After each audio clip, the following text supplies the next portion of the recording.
There is no such measure made for other religions or other articles of religious wear.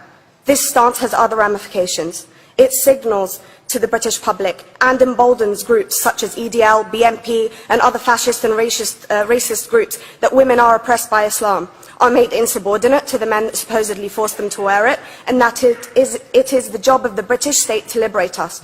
We reject this imperialistic saviour thinking.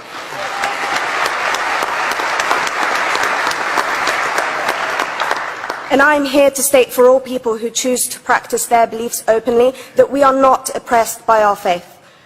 Islam is not one homogeneous block. There are Muslim women who do not wear the hijab, and that is their interpretation of their faith.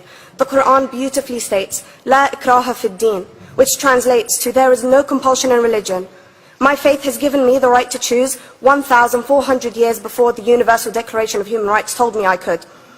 A fun fact for you, conference. My dad didn't want me to wear the hijab. I chose to. Those of faith, thank you. Those of faith should have the right to choose to wear their articles of faith. Sikhs wearing the turban, Jews wearing the kippah, or Christians wearing the crucifix.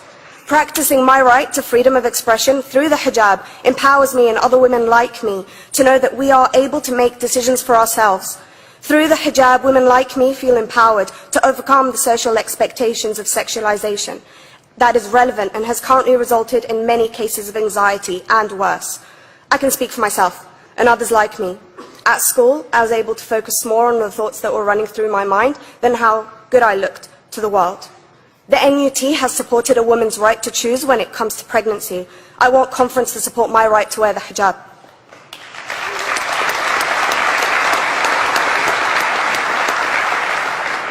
How I choose to practice my faith is clearly displayed for all to see. This makes me the target of hate crime. The level of racist attacks on Muslim women is disproportionate to any other oppressed group in British society because we are an easy target. This decision by Ofsted has ramifications beyond the school gates and must be seen in the context of increased attacks on the Muslim community and perpetuates the outdated notion that Muslim women are victims. I was on a trip last year to Hampton Court with my Year 7s, where a man felt comfortable to call me a terrorist. As a Muslim woman, I'm not a victim, so I challenged him. He denied it. I'm sure you've heard of the Punish a Muslim Day. It's been spoken about a few times already this morning. And as a Muslim, I'm actually quite optimistic. They're trying to limit it to one day. That's 364 less than normal.